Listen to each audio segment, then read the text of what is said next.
Welcome inside the Hall of Fame. I'm Booker T, six-time world champ, two-time Hall of Famer. Got my man the boat, Brad Gilmore, with here with me.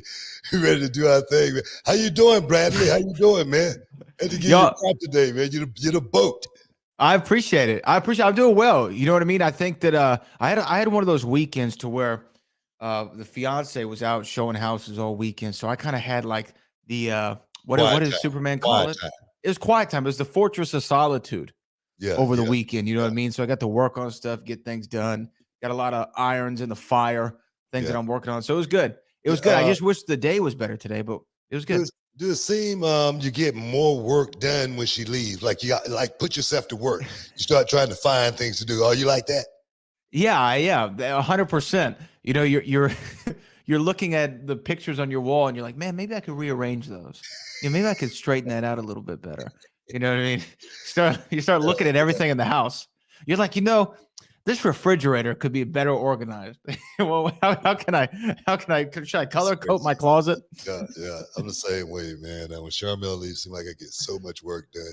I mean, and I'm like a cleaning nut as well when she leaves. So I got the vacuum out, wiping everything down.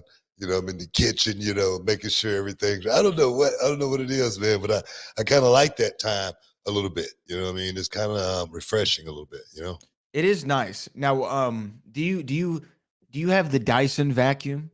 Do you have one of these Dysons? No, I got the, I've been here a long time. So we got the home, the central vac that runs through the whole house. So you just hook it up in like one of the little holes in the wall and it, kick in. It got a little system out in the garage where everything go. Yeah, and it's pretty awesome. Yeah. I don't even know what that is, but it sounds fantastic. Yeah. Sounds like something I need to invest in. It's really cool, man. I mean, you can clean the whole house. Actually, it goes in the garage where you can, do your cars and all that stuff too. This house, I've been in, like I say, 20 years, but we kind of upgraded it from the beginning, and it's pretty cool. It's pretty cool little. It's almost like those. What do they call them?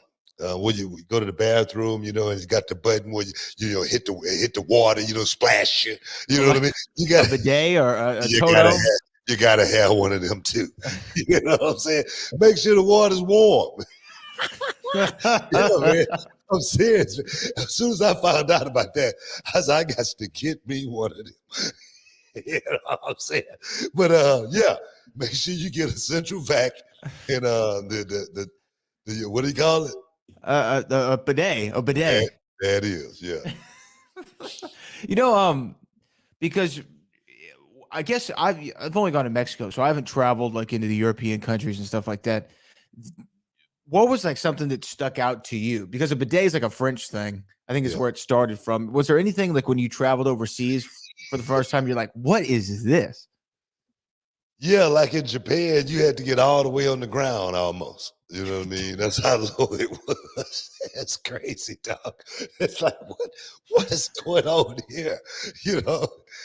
Oh man, it's like the demolition man was, I want to go to the bathroom and they give him two seashells. What am I going to do with this? It's the future. No, that's the way I felt when I went to Japan for the first time. But yeah, man, shocking. Yeah, I haven't been to Africa though. Back in the day, it could have been a little bit different back in the day over there too. You never know. It's funny, like when you run into something like that, it's like, wait a minute. I know I might not be the smartest person in the room, but something's not right here. Like why is this toilet so low to the ground? You know what? What's crazy is, man, we're talking about some of the stupidest stuff in the world already, but it's serious. It's real talk. When I was little, and I used to go to Louisiana. Ever since I can remember living in Houston, we always had a commode and a bathtub and all that stuff. But when I was little, and I used to go to Louisiana, where I'm from, a little place called Plain Dealing, we never had a commode or toilet in our house. It was always the outhouse. And like I said, I'm not that old, but down the street, Cudnucci, she had all the upgrades. And I used to spend the night at her house almost every night when I was down there, man. Because I had got city, I turned into a city boy, moving to Houston. I wasn't used to that. But thank God for Cudnucci. What was her name? Miss Nucci. But Nucci. but in Louisiana, everybody is cutting. You know what I mean? Cutting Nucci. Cut and run. You know what I mean? Why is Everybody. that? I don't know. I can't. I can't. I'm about to do some research on I've that never myself. heard of that. I even Cutting like the name of the town, Plain Dealing. Like, plain dealing. Louisiana. Yeah, yeah. That's a real town. And it's a very, very small town, and that's where I'm from. people outside of Texas, maybe they wouldn't be surprised to learn this. Maybe they would. Who the hell knows? But my favorite name of a Texas city is Cut and Shoot, Texas. Cut and shoot. Yeah, That's yeah, a real place. yeah, Cut and yeah. Shoot, Texas. I That's mean, and crazy. the name pretty much describes the town, especially if you're a brother. Is that where it comes from? Is there like a is there like That's probably where they got the name from. oh, I have no idea. Way But I've back in just the heard day. cut and You know, shoot. That can't be cut, a real place. that mean run. And somebody gonna be shooting at you. You know what I mean? I'm serious. What? I'm serious, bro. That's I can break that down for you real easy. Cut and shoot. Uh, big time, big time. Serious, dog.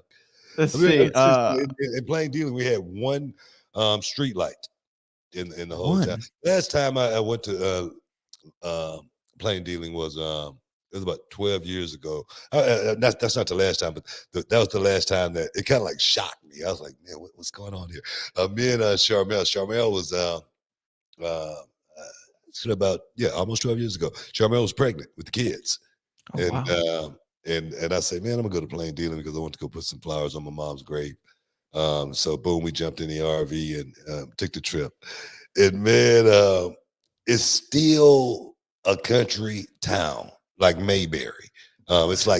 Serious. It's like stuck back in the times. Of course, it is a lot different now. Of course, in life, everything changes. But we rolled through, right? And we was in the RV and people, it was like in midday, maybe 6 o'clock. And it was people outside and they was looking at the RV like it was a space alien ship coming through the neighborhood. And and the thing is, I say, baby, I want the full experience of being in plain dealing. I say, let's spend the night. We got some property there. So my cousin lives on the property, and right next door we had, another lot. So I say, I just parked the RV on the vacant lot. And by the time we got around the corner, I was like, baby, we better get to Shreveport quick. It don't look the same down here like it did when I was a kid. It changed. Things changed so much, man. You know what I mean? I remember that train coming by every night when I would be a little kid sleeping. I remember, walking down the train track and then over this hill to this big farmland over there. But the hill that I used to walk over, it was gone. And I was like, what happened to the hill? So it's just amazing how things change as you get older, man. How you see things, man. Maybe I saw it differently when I was a kid. I don't know what it was. You know what I mean? But going back as an adult, I was like, man, things really have changed. Yeah, I'm sure when people were pointing at the RV, wondering what the hell is this, Yeah. it was like that. What was it? Isaiah Carey, that clip of Isaiah Carey when the bug flies into his mouth, right? When he's out there reporting, he's like, "Let's get the hell out of this country ass town." And I was like, man, baby, we might want to rethink this because I was a little shaken about it. But we got a lot to talk about today on the Hall of Fame, guys. Big UFC 270 went down this week in Anaheim, California. Let me just make sure I put an exclamation point on that. And we definitely got to talk about the big heavyweight extravaganza that went down, as well as the flyweight fight, Brandon Moreno and Figueiredo. I tell you, man, what a fight. What a contest. What a night. Stick around, guys. You're in the Hall of Fame. We'll be back in a minute.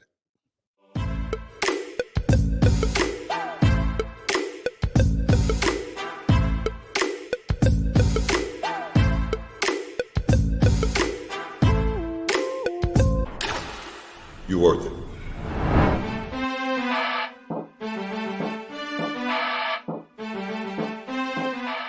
Walker Texas Ranger handles the bad guys with a roundhouse kick. I'm Jim Walker, Walker Texas lawyer. I handle the insurance companies with a roundhouse kick to the wallet. If you've been injured in a car, truck, or motorcycle accident, give me a call at 713-552-1117 or visit my website at walkertexaslawyer.com. You'll be glad you did. Why would you call anyone else?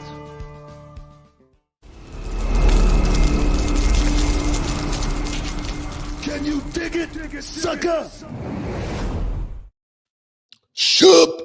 Welcome back inside the Hall of Fame, guys. Before we get started, Bradley, we got any super chats or anything? Super chats, none coming in yet. I see a lot of our great people, though. I want to make sure y'all shout out where you are. Actually, look, from your lips to God's ears, Booker, we do have our very first of the day. Our first super chat. Hey guys, is it time to end the bloodline story? Where do you go from there? I think he's referring to Roman Reigns and the Usos. Is it time to end it? I tell you what, I'm gonna defer. I'm gonna defer to you first on this one right here because I got my opinion on it. And the thing is, when I make opinions, guys, that my opinions are to try to find the brighter side of everything. Okay, that's just me. I'm not gonna sit here and say something outright from a personal opinion. All right, I'm not going to do that. It's always going to be from a perspective to where, man, I got to feel this from a promoter's perspective, from a booking perspective, from an entertainment perspective, and more important than anything, just like the person just said there, what can we get out of this? But go ahead, Brad.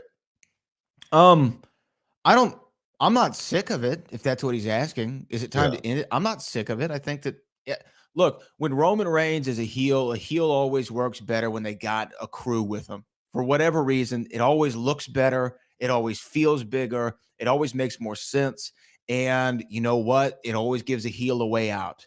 If you don't want to go clean over on the baby, you have a way to get out of the match if you want to. It gives you just so many more possibilities and options, and I think that it adds to the Roman Reigns package. So as far as the bloodline goes, is it time to end it? I don't think so. I think you keep it with Roman Reigns until you'll know. You'll know when the moment is, but I don't think it's now. I think I like it right now. I'm a second that, but my thing is with the bloodline, you still got so much more you can add to it. I say, a female member could join in and make that thing even more powerful. Like you say, really making the bloodline a, mafioso like faction. I mean, what these guys could really take this thing to another level. I mean, from a dressing perspective, from an acting perspective, from a in-ring perspective as well, and adding that one little extra, to the mix as far as having a female member. I think, factions are, I think, something that I think that they got to have longevity in order to really be called a faction. And for you to get anything out of it. Like if and I think a lot of the times it is a sign of the times, and I'm not saying this is UNY 2979, but a lot of times we see something for 3 months and we're like, okay, we're over it. Like, what's the next thing? The newness is worn off, but you got to give things legs. You got to see where they can go, because long-term storytelling is what everyone says they want back. And let's let it go for the long term and see where it goes. The reason I say that from a faction perspective is I look at the Clique, I look at, the NWO. I look at, the Four Horsemen, and those factions having, longevity. And then I look at the Main Event Mafia. I really can't consider us a real faction, even though we were, but we didn't really get a foothold in the business to where people remember us, that faction, which really should be remembered. I think because of that one thing, we wasn't together long enough. I could be wrong. I could be wrong. This one you're not wrong on. I 100% agree. If you look, most people, they might have missed the main event Mafia. And if you say, yeah, there was a faction with Kevin Nash, Sting, Kurt Angle, Booker T, and Samoa Joe and Scott Steiner, they'd be like, wait, what? That was a thing? Because if you blinked, it was gone, right? If you blinked, it was gone. You could list off a dozen factions, quote unquote, but their impact wasn't anything because they weren't around long enough. Even really like the Undertaker had the Ministry. There was the Corporation, there was the Union, there was Las Boricuas, there was the Disciples of Apocalypse. I'm just rattling off names, but they were around for like a few weeks or a month or 2 months, and then I don't remember anything notable about them, right? Yeah. And I agree with the Bloodline. They've done such a great job, and I don't think that they've misstepped. And here's the thing: we cut the legs of the Hurt Business way too soon. Let's not do this. Let's not let history repeat itself. Let's let this go. Yeah, and the thing about WWE too, to their credit or not, they don't have a lot of factions in general. There's not a lot of groups in WWE, whereas opposed to AEW, there's about a half dozen or more. Well, and the difference is these guys are family. Legit.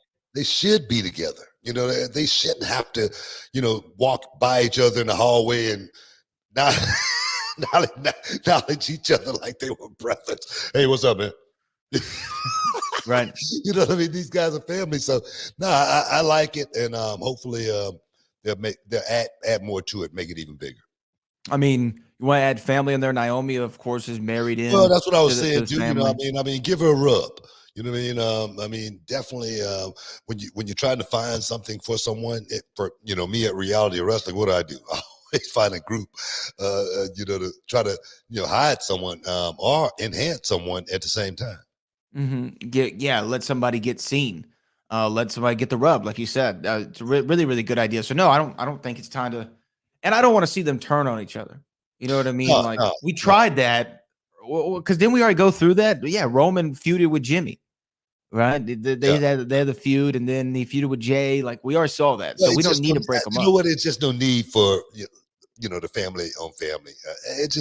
I think we've seen that enough. Let me ask you something though. Why does that never work?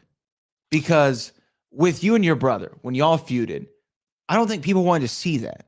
When Jeff and Matt feuded, nobody wanted to see that. Yeah. When Roman and the Usos, they actually had a good feud, but it's like, well, these guys are family. I wonder why that doesn't work. That's why you just said it. You just don't want to see it because they're family. Because they're family, and it's hard to actually really go out there and make people believe that you guys are really hating each other. You're family. Mm-hmm. I mean, come on, you got to see each other at Christmas, Thanksgiving, holidays. So come on. It's not something that you could really sink your teeth into. Even Brett and Owen, Brett and Owen. It just that might have been the best one out of all of them. Like that was the best one, at least match wise. They had a great match at WrestleMania. Well, it was a great story too. It was a great story. The younger brother getting out of the bigger brother's shadow. It's been all about you. And Owen played a good role. He was a good actor. He was great. He really made you believe. So I think that's what made that one a little different than most. But normally, like you said, it doesn't work. Yeah, Owen Hart. It's a shame, and I know there's family stuff going on that he's not like in the Hall of Fame proper, because I don't think there's really anything that he ever did that wasn't quality. If you go watch any match, any angle, any promo, any story, everything was, even the Blue Blazer stuff was entertaining and it was quality. I'm just so shocked that really, and to me, the great thing about the Hall of Fame in a lot of ways is it reintroduces and introduces the audience to people who they may have not remembered as well or never met before because they were young. There are a lot of people who are watching wrestling who have no idea who Owen Hart is. Yeah. I mean, he was great. He was great. He was, well-rounded. He was a guy that everyone loved. And what I think I remember most about Owen, especially when I watched the documentaries on him, what I think about Owen is he was just coming to do the job. It seemed like it was never about him. Right. It seemed like it was about coming to work, getting that job done, and getting back home, and totally not thinking about it until you had to actually do it again. And that's the way I've always felt as well. It's always been like a job, and I always respected Owen. Even though I didn't get a chance to actually know him for being that type of dude, man, because it's special, it's unique in this business where guys like that's got so much talent can do it in so many different ways.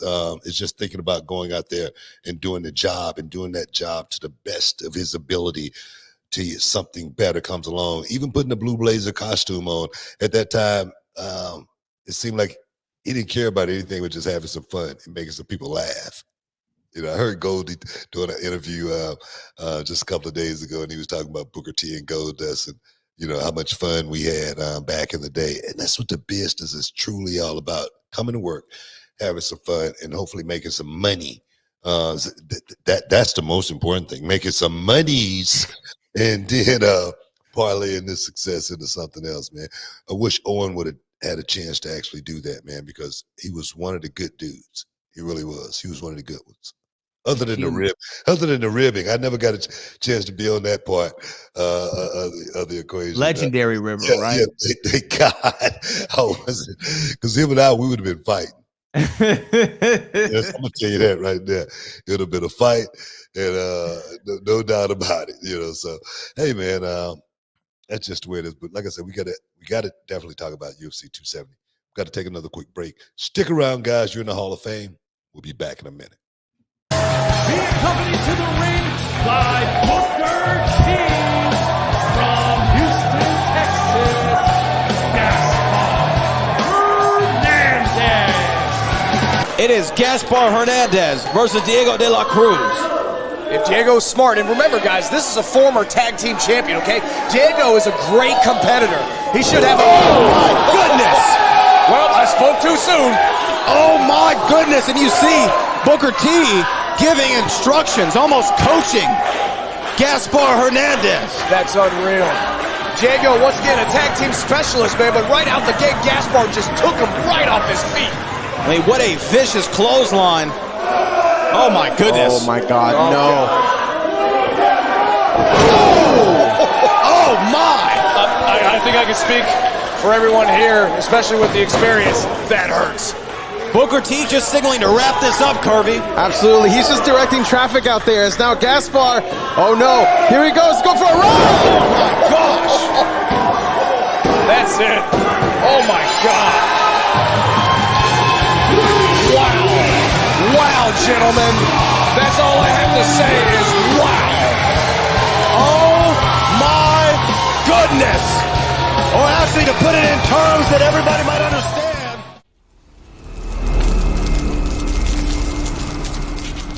Can you dig it, sucker? Shoop. Welcome back inside the Hall of Fame, man. Everybody been wondering when am I going to reschedule my exhibition match.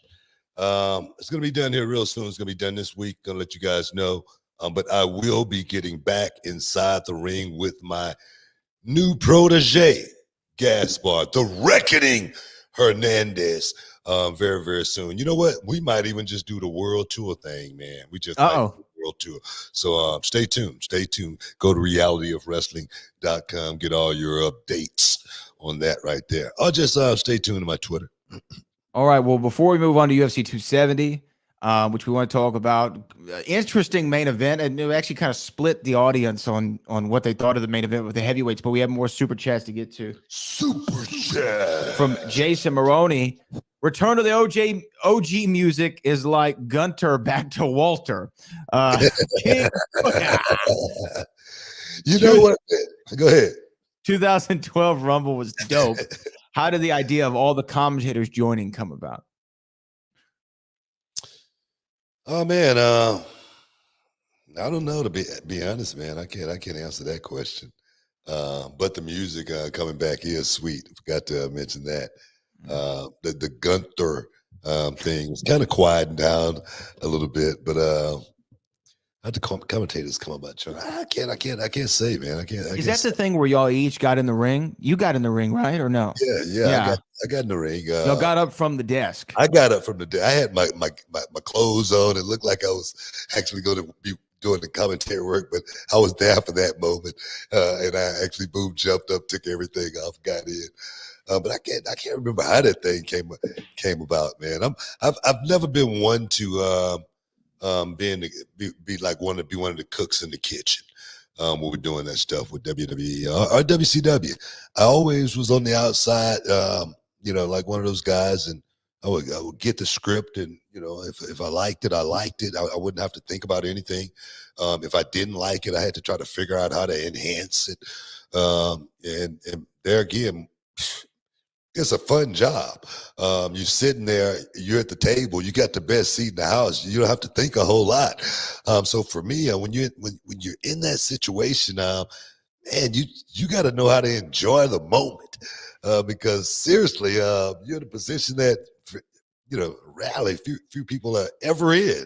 So for me, that day was it was a cool moment, awesome moment. Yeah, I remember that. I remember all the commentators getting in, and didn't y'all all kind of get bounced out quickly? I got every rumble I've been in, I've been bounced out quick. I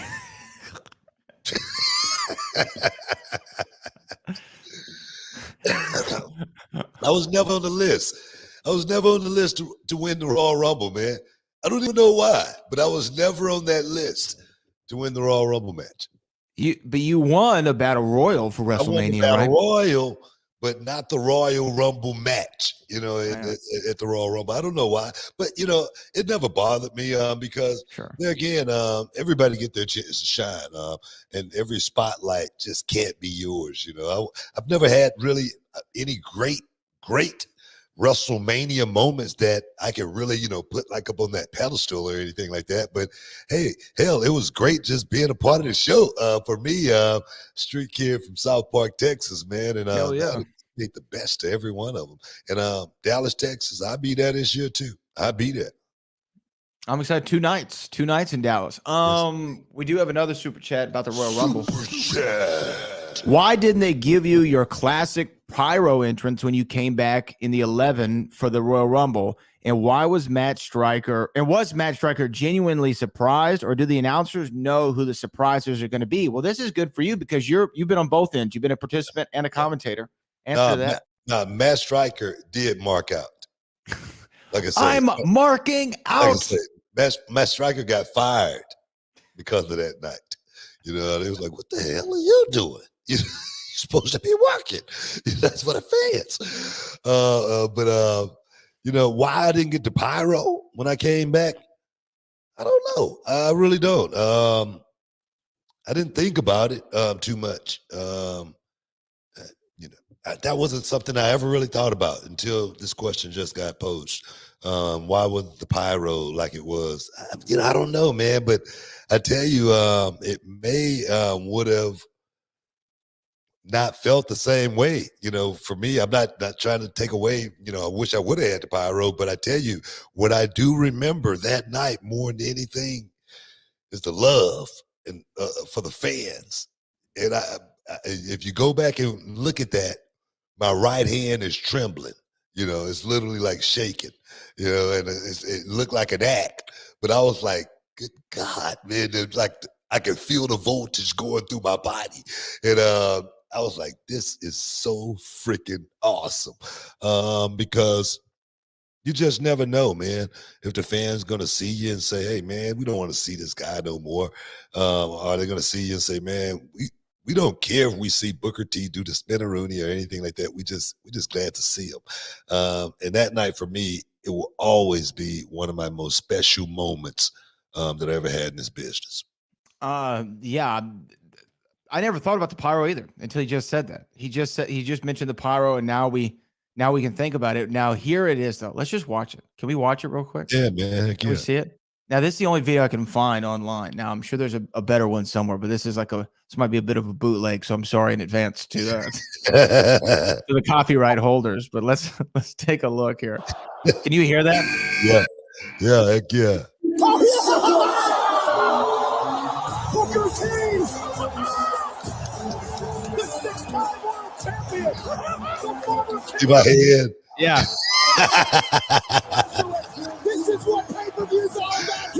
I was so freaking hyped up, man. The crowd was, and I was like, felt like I was Wow. like 10 feet tall, and I was like 380 pounds, romping, stomping, grave digging destruction, Jack. And it was a monster night, man. Like I said, that You was look jacked in that clip. oh You're man, I was huge. in shape. I was still training hard at that point. I'm still training hard. What the hell I'm talking about? But preparation, man, and it was a night to remember. The fans really made me feel special that night.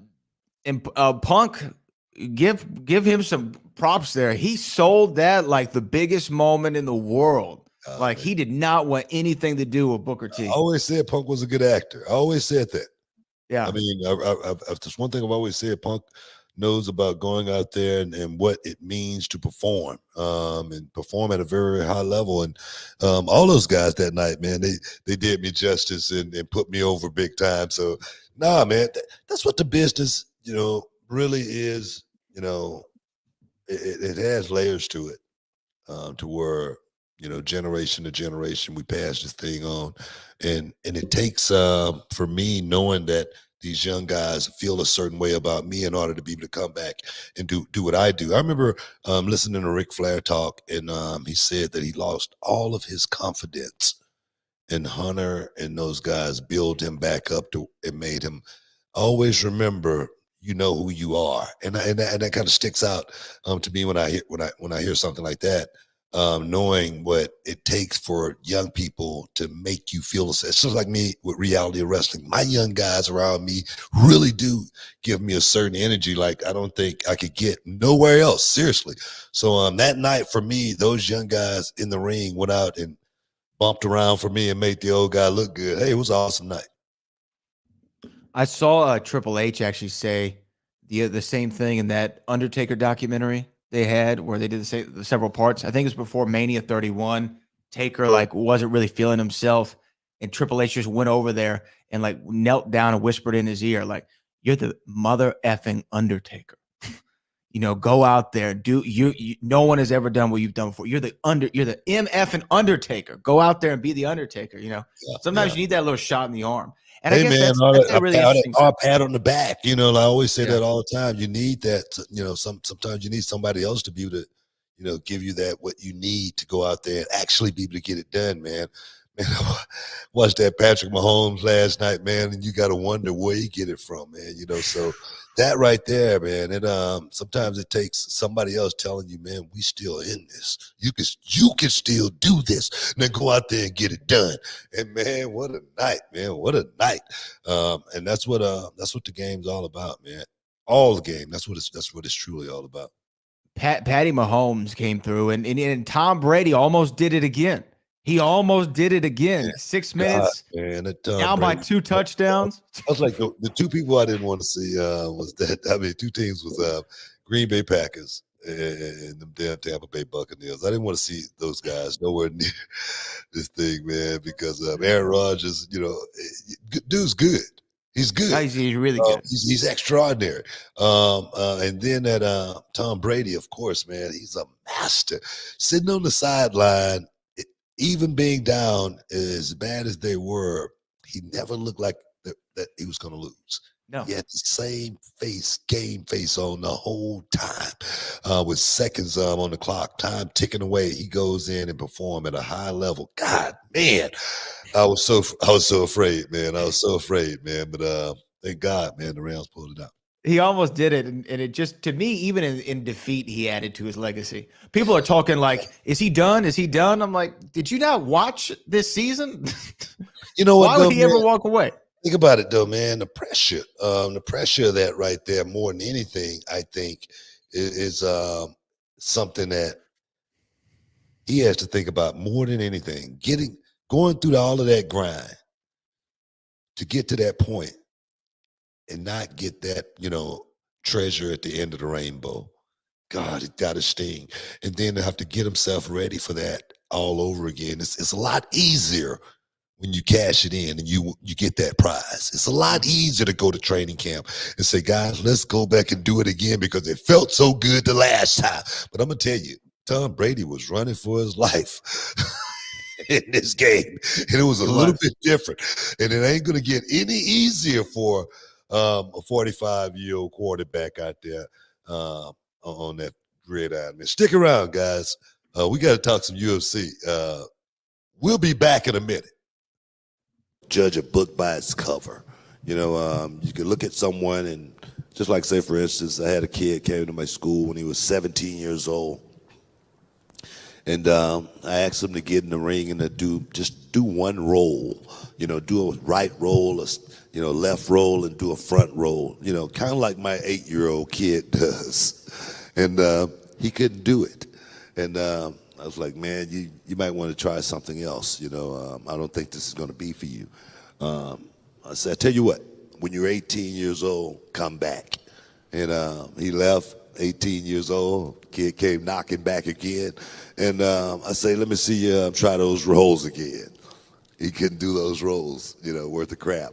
I said, I tell you what, go work out for 6 months and come back. All right? Kid worked out as much as he could, came back 6 months later, and I said, let me see those rolls. Still can do those rolls.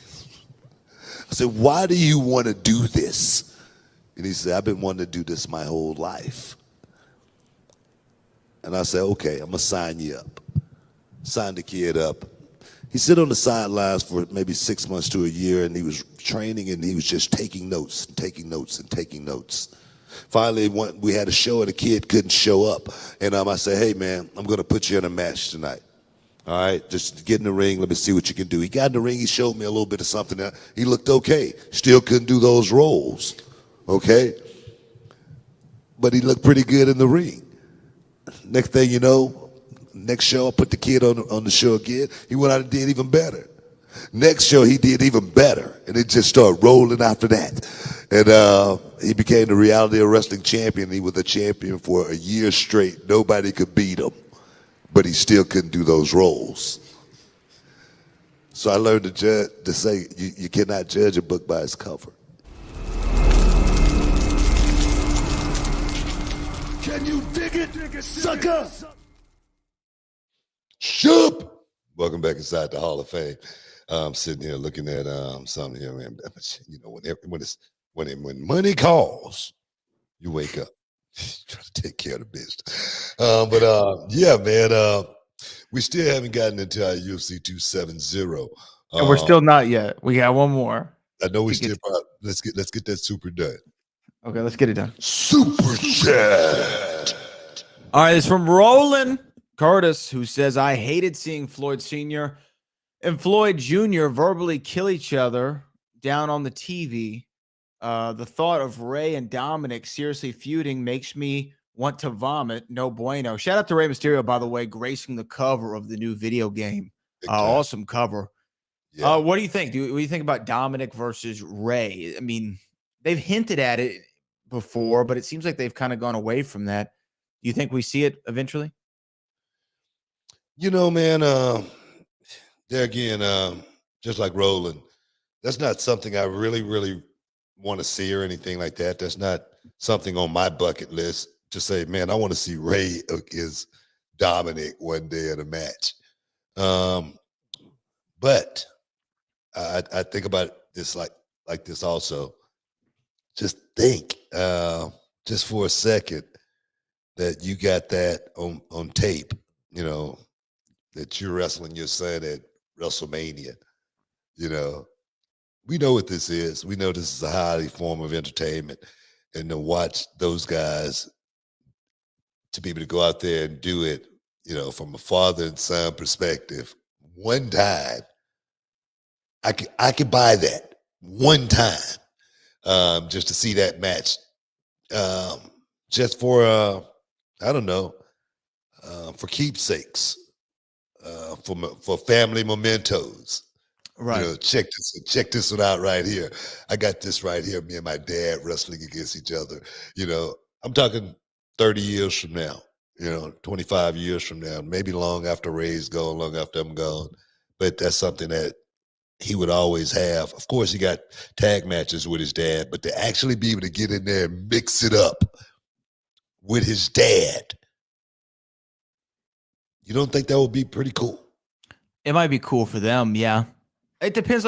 For me, look, here's the thing. For me, it's whatever the story is. Like, I mean, if it's presented the right way, I can buy into anything. I mean, the story is the story, okay? But just say, I'm forgetting about the story for a moment. I'm just talking about having that match on film where my family can see, this forevermore. My son, hopefully one day will maybe do that with me. That's what Dominic's saying. I'm not me and my son, but that right there, man. I think that's what this thing's all about, man. To watch Ken Griffey Jr. and his dad go out there and be able to play on the same team. You don't think that was something that those guys dreamed about, for forever? They actually got a chance to do it. I don't know. If it was boxing, if it was MMA, it would be different. Mm-hmm. But there again, I always say how wrestling is to be embellished. That we can never take away the show in professional wrestling and start thinking about it like it's MMA or boxing. Therefore, we take everything away from professional wrestling that we love. That this is awesome. You know what I mean? The chance, you know what I mean, for the certain guys that you like. All of that gets taken away because there is no story now. Now we're just trying to be pugilists, and I just don't think it works that way. I do agree. I think, again, it just depends on what the story is. And AMG2 pointed out, ain't Dominic Eddie's child in the storyline anyway? If you remember. Exactly right. Back in the day, I'm your poppy. Right? I'm serious, so I don't know. Like I said, I could buy it. I can't buy a series of matches or anything like that, but one match, you know what I mean? One match. And that might be the match where, if you beat me, I'll retire. Mm. And that might be the match that he want to be retired with. Can you imagine that? WrestleMania. Can you think that big there for a second? Can you think about that for one moment? That's good. You don't think that's good? That's good. I can go for that. See, that's the way I'm thinking. That's why I always think when somebody poses a question like that, I'm going to look at it and see exactly what can we get out of this, because there again, Ray is not going to be able to do this forever. All right. Mm-hmm. And it's going to be a time where he want to, put it down and, let his son, keep the legacy going. And we don't know if that's in April. At WrestleMania. 2 nights. You got the video game cover. You know what I mean? I'm just saying, man. I'm just saying. You know what I mean? There's a lot of money out there for Ray to be made, and it's not in the wrestling business. So that's just me. That's just the way I look at that. Hey, question. Since we're talking about wrestling, I know we got to get to UFC, but I did see this over the weekend, and I wanted to ask you about it. I pulled it up here when you were talking a second ago. Did you see the thing that was going around about you and JTG over the weekend? Yeah, I did see that. Yeah, okay. That he wanted to do an angle with me, like the Rocky movie. Yeah. For those who don't know, JTG did an interview from Crime Time, and he said he pitched an idea to work with Booker. He wanted to do a Rocky V type of storyline where Booker would take JTE as his protege, take him under the wing, similar backgrounds, both tag team champions, singles career. Now he's going to have a singles career. And then when he gets to a certain level, he turns on you. Yeah. Like, I don't need you anymore. I can do it on my own, blah, blah, blah. Did he ever tell you this idea? No, he never told me about the idea. Mm-hmm. He never came to me and said, "Hey, Book." And then again, maybe he did. Maybe I just don't remember it. Maybe it was in passing or something like that. I don't want to just sit here and say, man, JTG never said that to me. And next thing you know, he do an interview and he say, well, I did say it to Booker. So I'm going to just say this. I don't remember him saying it. If he did, it might have been in passing. It might have been one of those things well, Book, I might want to do this thing with you. And I just don't remember one of those type of deals because, I didn't, hang out a whole lot with Crime Time. Those guys back then. But definitely I saw that and I was like, wow, that probably could have played out. It probably could have been pretty cool if they would have did that. I don't know. We was talking about something else. JTG had put out a week prior, and we were talking about guys like Mustafa Ali coming up with ideas, and then sometimes they give that idea to somebody else. JTG, so he came up with an idea, and boom, they passed that idea off to someone else, and so it's like So the R-Truth, right? The imaginary friend thing. exactly. They passed Great it out idea. to us. Yeah, you know what I mean. So that is something that's true. I just wanted to make a note of that right there. But yeah, man, that's just the way things work. All right, last one before we get to UFC. Yeah. Cali Toenail. There's no one I see that can win the Women's Royal Rumble other than Charlotte unless Bayley comes back. As far as the men goes, it would be a good time for AJ Styles to make a comeback for not doing so much. Do you want to just go ahead and take some big swings right now and predict the Royal Rumble winners? No, I don't. I don't want to do that at all. But I got my two. But what's that? I'll tell you who's going to win. I already know. I know them both. This is me reading into the cards. I think Bianca Belair goes back to back as she wins the Rumble this year. Her and Becky Lynch at WrestleMania. Now mark my words here. If she doesn't win the Royal Rumble, she'll win the Elimination Chamber in Saudi Arabia. This is my guess. But the men, Brock Lesnar is going to win the Royal Rumble. I know he's the WWE champion, but he's going to win the Royal Rumble. That's how I see it going down. Okay. This is the way I see it. Like I said, I don't like picking Rumbles or anything like that. But for the women, speculation, Bayley may be coming back. Not only Bayley, but in speculation, Ronda Rousey may be coming back. Mm-hmm. My thing right now with the ladies, and I said this just last week, we're in a rebuilding phase as far as the ladies go. To throw a monkey in the wrench and it be somebody totally unexpected to win that thing, for me, would be the way to go. And that may be somebody that's an unexpected entry, or someone that we are trying to make and get them to that next level. And so for me, that's the way I see the Women's Royal Rumble going. As far as the men goes, it's hard to predict it. It's hard to predict. I don't know. I'm not going to say. I'm not going to even predict the male Royal Rumble. So I'm out of that one. All right. I'm out of that one totally. Brock Lesnar could win it, but I'm trying to see where we're going with that. I don't know. A guy like Seth Rollins for me is Seth's always good. No, Seth Rollins is primed to actually put himself back in that position where he can explode. Okay. And I think you're actually seeing little glimpses of Seth Rollins getting back in the mix. Not just from an entertainment perspective, an in-ring perspective. Kid went out and worked with Big E. I'm gonna tell you, those guys went out and they worked their behinds out. That's a Seth Rollins that we haven't seen in quite some time. And I said Seth Rollins is playing his entertainment role, but he is still one of the best in-ring performers we got in the company. He just hasn't been going out there and displaying that. But as of late, I think he's definitely ready to put himself back in the game and back in title picture. I know we got to take a break. Stick around. You're in the Hall of Fame. We'll be back in a minute. About yourself, as far as that grind, how much do you actually embrace it? How much do you actually feel like that is a part of this journey?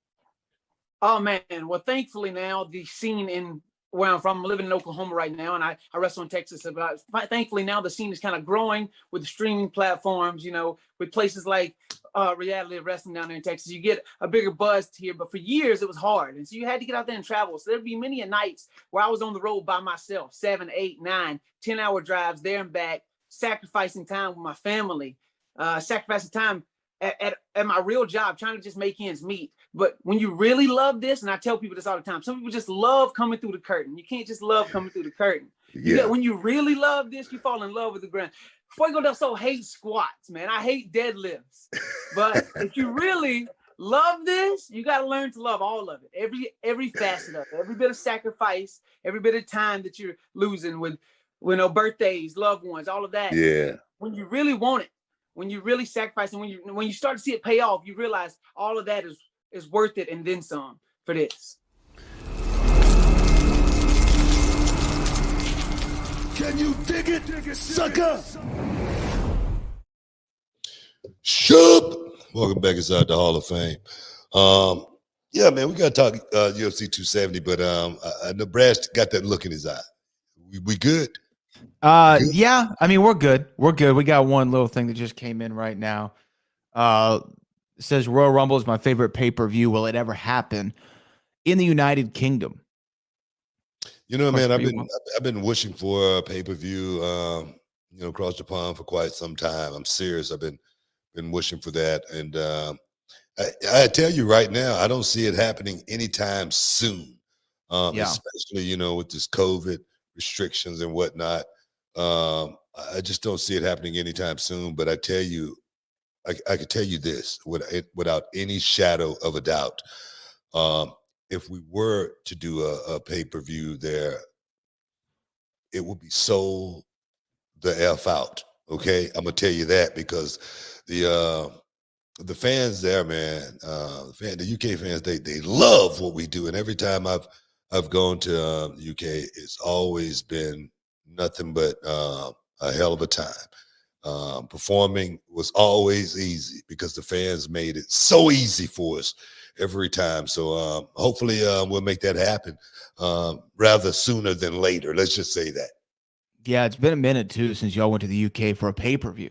Yeah. Right. I mean, I know there's always the Raws and SmackDowns every year, pretty much. Man, and I'm gonna tell you, man, those are some of my best trips. Making that trip over there, man. I tell you, man, I don't know why, but it's always having the taxis on the stage. Yeah, the phone booth. It just always gave a certain feeling when being there, man. Always a great time. Oh man, yeah, that's awesome. Yeah, I mean, when they did SummerSlam there years and years ago, back in the 90s, I think, or maybe late 80s. Maybe it's like the 80s, I think. At Wembley Stadium, where Brett and the British Bulldog were in the main event, I think, for the IC title. So there's always possibilities of going back. It's just got to make sense. And again, COVID, man, it's messing everything up, man. It's messing all my trips up. I'm serious. Hopefully, we can get past just a set of numbers with this new variant. Omicron is taking a little dip going down. Hopefully, it'll keep dipping to the point to where we can get back to our lives, man, because I'm ready. I'm so ready. I'm ready to get out and, do this thing. But are we ready? Are we ready to talk a little bit about the co-main event of UFC 270, more important than anything? Go ahead. I think we're here. I think we're ready. Let's do it. Let's talk about the flyweights. Davidson Figueiredo versus Brandon Moreno 3. I tell you, man, what a trilogy. What a trilogy, first and foremost. And these fights definitely seem to live up to the billing. Because I tell you, the first fight, Brandon Moreno was definitely prepared for that fight. And he walked in that fight with a lot of people doubting him. And he made a whole lot of people believers. So much to the fact that they say, man, we got to do this again. And we do it again. And Brandon Moreno sucks it up and goes out and shock the world. Rear naked choke. Brandon Figueiredo taps. And the people say, man, we got to see this just one more time. And we bring it around again. Henry Cejudo is campaigning for coach of the year. Stepped in with Figueiredo and say, let's take you to another level. And I must say, he stepped up, no distractions, went out and walked away 5 rounds, split decision over Brandon Moreno. First and foremost, Brad, um, what did you think about this fight? Do you think the decision was just? It was so close to me.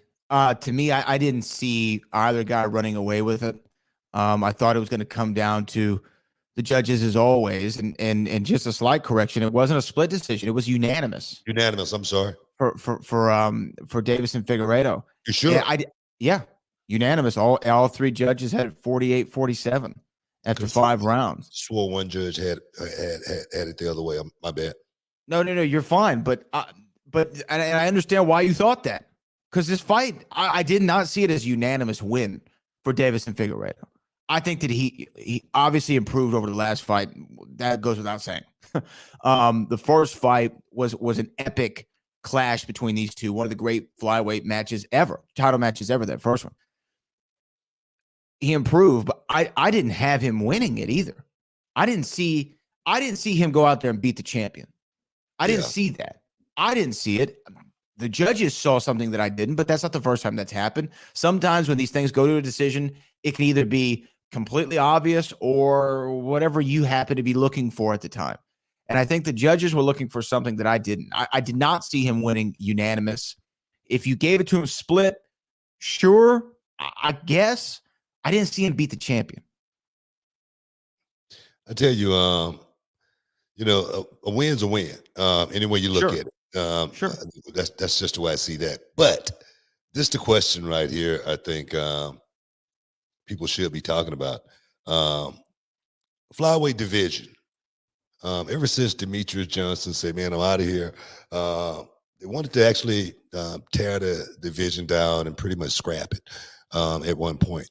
And now we got Figueiredo, we got Brandon Moreno, pretty much bringing a lot of spark back to that division. But I look at this fight. The first fight was in December 2020. Second fight was in January 2021. The third fight is in January 2022. That's a trilogy that we've had over a period of pretty much 2 years. Okay, and now people are talking about, do we need to see a fourth? The question is, do we need to scrap the flyweight division? Because I'm looking at the flyweight division, and I see 2 notable names. Cody Garbrandt, which is nowhere near the top. He's number 7. And Tim Elliott, who is number 17 right now. Those are the 2 notable names for me that I see in the flyweight division that bring any, I don't know, I would say name recognition to a fight. What do you think should happen, with that division? Because these guys can't keep fighting each other. Well, they can. Now, I understand why people say the fourth fight is warranted, right? Because 1-1, and then there's a draw, and they bounce the title back and forth. Let's see who the real guy is. But after that, I kind of agree with you. Where do you go from there? After you have the fourth fight, which is essentially the third in a way to complete the trilogy, one person has to walk out the undisputed victor in this rivalry. Where do you go from there? And I think it's always been the problem with the flyweight division. It's been a problem with a lot of the UFC weight classes, but at the same time, flyweights are what, 125? Yeah. 125? Yeah. Is it fair to say to tell these guys like you got to bump it up to bantam, which is 135, I think, and then featherweight 145? You know why I say that is because why do you got a whole lot of guys that just hanging around that, like I say, don't bring any name recognition. You're not getting anything out of these guys but fights. These guys are getting fights, but they're not making a whole lot of money or anything like that. Wouldn't it be smarter to actually have these guys bump up the guys who can bump up, who are elite fighters that should be in the UFC, opposed to just a bunch of guys? That's my no, I mean, I understand. But let me ask you this. Just because there's not enough talent to fill the division, I guess have an overfill of talent in the division, does that mean you got to make these guys who are elite, like Brandon Moreno, like Davison Figueiredo, you got to make these guys go up in weight? when they're comfortable fighting at this at Well, flyweight, at this 125. well, they are, but like I said, it's only two of them. It was Go out and abundance. find some more. If it was an abundance of guys that we were talking about that were in that division, that we wouldn't even be having to have this conversation, because there again, these guys have fought three times. We're talking about a fourth fight. 2020, December 2020 to January 2022. Basically, that's 2 years. Okay. Muhammad Ali and Joe Frazier fought in 1971. They didn't fight again to 1974. Okay. It was warranted for another fight. They fought in 1975. But do you know how much money they made in the middle of all of those years that they didn't have to compete against each other? It's my point with the UFC guys like Figueiredo, like Moreno, not being able to actually extend their careers and make as much money as they possibly can, because they put me against this guy and I know he's badass and I am too, so we could kill each other. By the end of these 2, 3, 4 fights, our careers could be over. That's my point. Yeah, I hear you. I just think that maybe can they do like another season of The Ultimate Fighter where they look for the new flyweights and do a coaching and then do it. I mean, yeah, they can do that, but I'm just saying how much wear and tear these two guys, the best in the division. They're the best in that division, to fight each other 3 times over a 2-year period. What is that doing to them? More importantly, what is that doing for them as far as their pocketbook? More important than anything, with those two guys. Me personally, I love to see a fourth fight, but that fourth fight is going to happen sometime, perhaps in 2022. That's going to be 4 fights in a short amount of time, and not a whole lot of money banked for the wear and tear that was put on the body. That's what I'm thinking about when I see two guys like that go in and mix it up over a period of time, over an extended period of time. We're kind of in the same lane as far as I see what you're thinking. Let me ask you this, because I know we're running close to a break. Yeah. Did you think Deiveson Figueiredo did enough to beat the champion? Well, I didn't. When you look at Brandon Moreno at the end of the fight, you wouldn't think so. When you watch the fight throughout, I really don't think he did enough to say it was warranted. I'm talking about it should have been a split decision more than anything. I can see that, and I know it's hard. I know it's hard to find a split decision in an MMA fight, but it's hard to beat the champion the way. It's hard to take the title away from the champion the way it was. I just didn't see that. Yeah, I didn't see it either.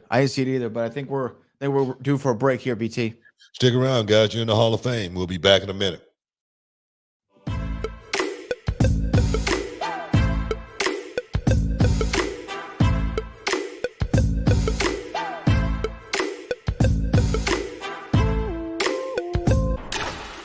You're worth it.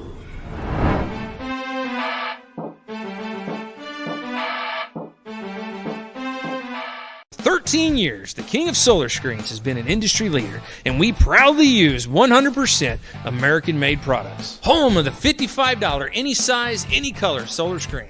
Well, what about arches? $55. What about circles? $55. What about rectangles? $55. Any size, any color, installed free.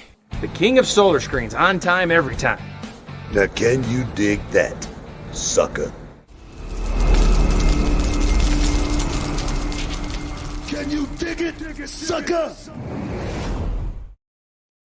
Shub. Welcome back inside the Hall of Fame. I just got a note. Who is it? Turfa Kwembe. Wanted some of that Your Worth, and I'm going to make sure I get something in the mail for you tomorrow. Check it out. Let me know. I'm going to send you a 5-pack. Let me know how you feel. Get up in the morning, pop it in your water, and make sure you get your workout on with it. Don't just sit around the house, because it will activate you. It will get you ready, pumped up and ready for your day. So I'm going to send, you know what? I'm going to send you the grape, and I'm going to send you the mango. So be on the lookout for that. Which one do you like better, the grape or the mango? And the mango, man, I'm deep into that mango, and it's crazy. On a regular, the mango, I drank me some right as we're doing the show, and then as soon as the show is over, I'm ready to get in the gym and put in maybe an hour and 20, get myself ready to lay it down for the night, get my green tea after that, and boom, dinner, and get ready to do it all over again tomorrow, man. You're worth it. .com/Booker T. And if you want me to send you a 5-pack, Booker social media at gmail.com, and I'll send you a 5-pack. Do it now. You know why? Why is that? Because I do it for you. Did you I know you saw Spider-Man, the new one, right? Yeah. I know Willem Dafoe's your guy. Is that guy just not one of the great actors of all time? Even in a Spider-Man movie, yeah, he's so menacing. He's so evil. He's perfect. He's just perfect. I tell you, man, he got me hooked. I don't know if you guys ever seen the movie. It's called Off Limits with him and Gregory Hines, and they're police officers trying to solve a murder in Saigon, and that's where I get that quote from right there. "I'll do it for you." That's William Defoe. That's a William Defoe line, and I tell you, man, from that day, I've been hooked on this dude as far as how mesmerizing he is as far as his work goes. I saw him one day in the airport, and he was off to the side. He was like, you could tell he didn't want to be bothered. And I'm sitting there and I'm looking. I'm like, man, that's William Defoe, man. I wish I could take a photo with him. And then I gathered myself, and then I said, nah, don't do it, man. Just let him be. And I so regret not going over and asking William Defoe to, please get a photo with him, man, because he's always been one of my favorite actors. Yeah. Yeah, he's sensational pretty much in everything that he does. I just check out Off Limits, man. So I gotta watch it's an old movie, man, but I'm gonna tell you, this movie, the writing and the story is unbelievable. You will get caught up in it because it's, like I say, two American cops, a black guy and a white guy trying to solve a murder in Saigon. Okay, in Saigon, that's the hard part right there more than anything. How you gonna get somebody to talk to you? But it was amazing the way they put this story together, and then the finish. Oh man, the finish. Oh my Off goodness. Limits. It's right? Off Limits, man. I gotta watch it. Right into it, yes. I watched one the other night. That kind of reminds you of what you're saying. It was Sean Connery and Wesley Snipes. It's called Rising Sun. Have you ever seen that one? Yeah. That one is great. Yeah. Sean Connery and Wesley Snipes, a pair that you wouldn't think would be magic on the screen. That was a fun movie to watch. Yeah. What's the one with Billy D. Williams and Sylvester Stallone? That's a really good one too. I can't think of the name. Williams. Yeah, Billy D. Williams and Sylvester Stallone. What's the name of that movie? They were trying to catch this terrorists. I can't think of the name of it. Nighthawks. Nighthawks, man. I'm gonna tell you. You check out Nighthawks, man. That movie right there would definitely make you go, wow, man. Man, I don't even remember this. I don't remember Stallone doing this, but Stallone did such an awesome job acting in this movie alongside Billy D. Williams. Unbelievable, man. Two cops there again trying to catch a terrorist by the name of Wolfgar. It's an unbelievable movie. So sometimes for people who are a little bit younger or weren't around for like the renaissance of somebody like Sly Stallone or Billy D, was Billy D just the coolest guy in the world at one point? Like, man, Billy D. Williams was, he was the man. He was the man in Hollywood for quite some time, man. Just because of the smile, he was a handsome dude, he looked like he could handle himself, and long time, man. One of my favorite Billy D. Williams movies was Brian Piccolo, about a football player who I think he was the first one with I don't know one of those, I can't remember what disease it is, Lou Gehrig's disease or something like that. And the movie, there's a scene in there where Billy D. Williams, he goes, I love Brian Piccolo. Man, so many people cried from that scene. Billy D. Williams said he loved Another Grown Man. Inspirational movie as well. Brian's Song. That was the name of it. Brian's song. Yeah, I've heard of Brian's song. And you said he had Lou Gehrig's disease in that one. Yeah, Is that what it is?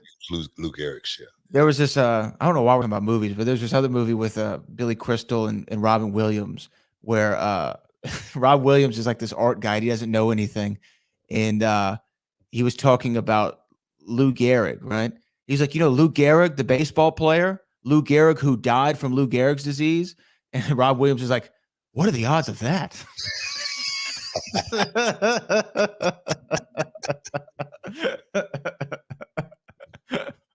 What are the odds of that? Lou Gehrig died from Lou Gehrig's disease. That's a damn shame, man. Oh man, but nah, man, those are some good movies, man.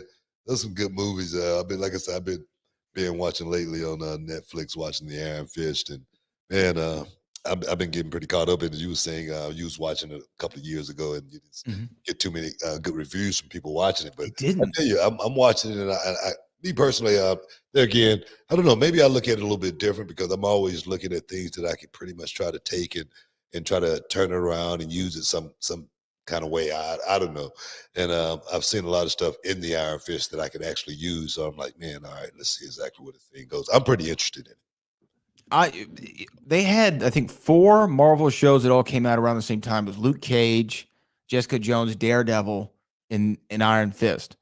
And Iron Fist was the one that got crapped on, and I don't know why. What about Daredevil? Good reviews. Daredevil is fantastic. I'm gonna check it out. I'm gonna start watching that. Yeah. The fight scenes in Daredevil are some of the best fight scenes you'll see in any TV show like that. I mean, it's one of those things to where when you're watching, you're like, wow, how did they pull this off? It's really, really good. All right. Yeah. And like I said, I've never been off into Netflix and all that stuff, but lately, man, like I say, I've been in the RV, I've been stuck in the RV, and I'm like, man, I got to watch some TV and Netflix and Hulu. I've gotten hooked on these shows, man. So I've been like Charmel, man, with the earbuds and the freaking computer, no talking. What is wrong with me? I wake up in the morning now, I don't even cut the TV on anymore. And I'm like, what is going on? With me. So I'm definitely I'm changing, and I don't like it. I don't like it at all. I'm serious. You're changing with the times. Would you ever do a Marvel movie if they asked you? Heck yeah, man. I'll play a role. Just give me the script. My thing is, I don't want to be a leading man or anything like that, but I would like a nice, strong role. When I was in Penance Lane, the horror flick I did a couple of years ago, I had a nice, strong role. You know what I mean? I was in from the beginning, went through all of the fights, all of the killing, and made it out at the end. And boom, it was good. You can put me down like that, I'm in. But if you're thinking about a brother coming in and he's gonna be in for 5 minutes, it ain't happening. Yeah, not a horror movie, right? What was it like doing the Penance Lane? Was it hard for you to memorize your lines? Was it hard to take your do takes? Was it hard to get in one? Yeah. You know what's crazy is I can't remember anything ever until I put myself in a situation like that, to where I read a script and then I have to remember memorize the lines, and then I transform from myself into a totally different person, and I actually can do it. As myself, I can't do it. I just can't. But when I put myself in a role, it becomes so much easier for me. And in Penance Lane, I do not remember muffing any of my lines or anything like that. I remember rehearsing it. I remember the first time I had to sit down and we had to do a read together. And like a table read or something? Yeah. And I was like, what's that? We're finna go over this. That's that's what I'm thinking. Okay, let's go over it. Then you got to put yourself in that mode to where you're not just going over it, but you're actually acting out the scene. All right. So now that part right there gets a little bit tricky. But for me, for some reason, whenever I'm in that situation, it becomes a lot easier for me when I'm not myself. I don't have to talk like myself. I can actually play a role. It becomes a lot easier for me than actually doing it myself. And I've always been that way.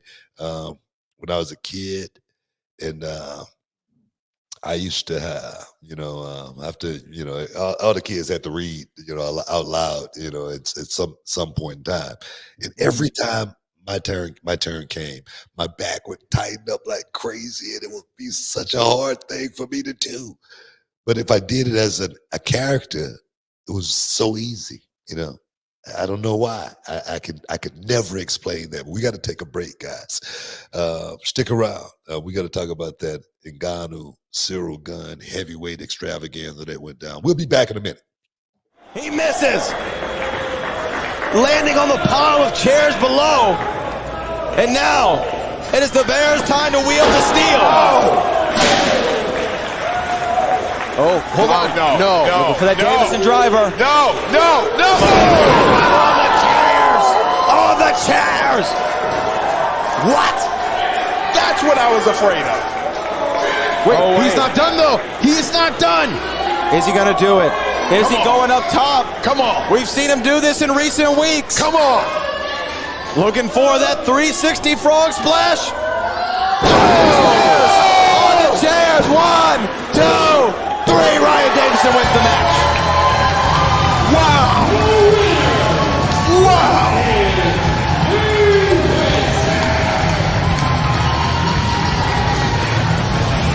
Ryan Davidson picking up the victory here, and there's a reason why he is the cornerstone of the row. There's a reason he is the final boss, and Say Scott just... Can you dig it, sucker?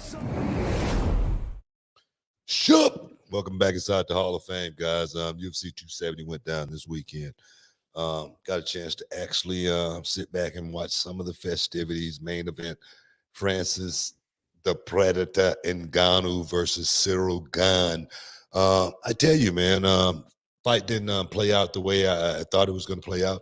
The fight didn't play out how anybody thought it would play out. Oh, it didn't. But I said here last week that I felt like Francis Ngannou was going to stop Cyril Gunn. I say by knockout. You go by knockout, and I go, yeah, by knockout. And the reason I said that was because I felt like the only win for Cyril in the fight from a realistic standpoint was on the ground. That's just the way I saw it. We never talk about Francis Ngannou's ground game or anything like that. No. Cyril Gunn, we talk about how well-rounded this guy is. We talk about how good of a foot he is. We talk about from a stand-up perspective, we've seen nothing but extraordinary things from Cyril Gunn. From a ground perspective as well, we know the guy's technically sound in every position.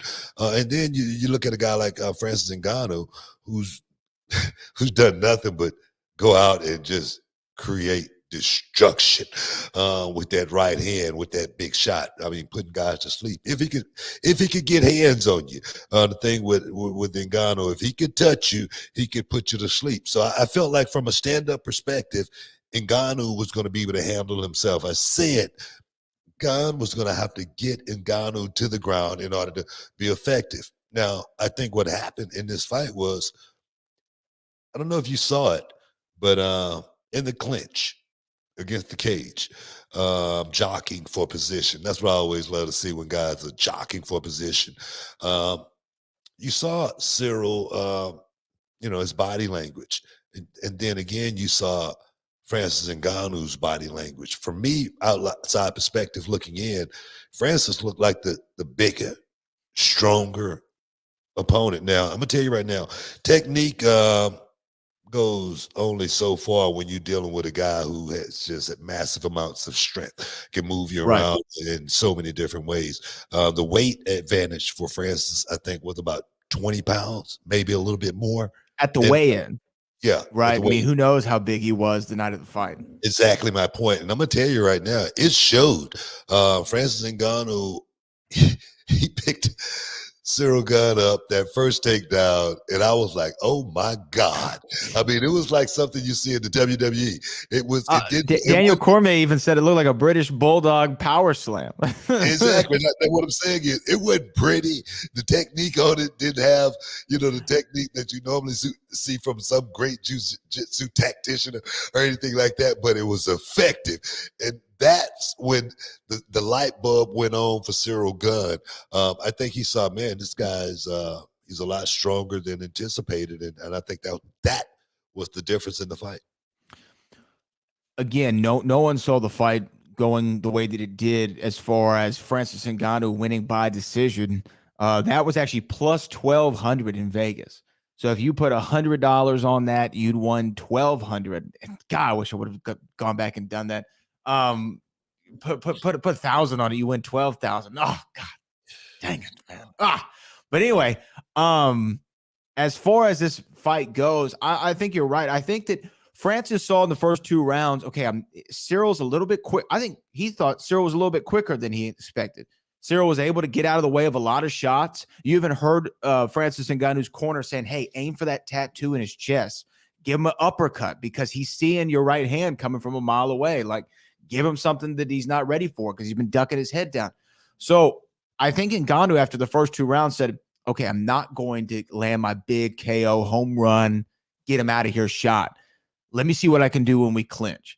And you're right. In the clinch, Francis looked way more comfortable. He was able to take his breaths, not gas himself out. And then when he hit that, when he flipped his hips and boom, power slams him, it not only knocked the light bulb in Cyril, but the light bulb went off in Francis. And he said, okay, this is my path to winning this fight.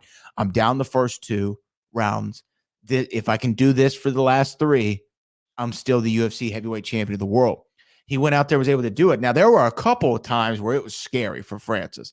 Even on one of those slams, it looked like Cyril was going to get him in a Kimura. And think about the power of Francis Ngannou to get out of that. Yeah. Right. Yeah, and then even the knee bar a couple of times. It looked like he was going to get him in the knee bar. The way that Brock went down in his first fight, that's what I was flashing to. It's like, oh, Francis, you gave the leg. You gave the leg. You're almost there. And he was able to get out of that.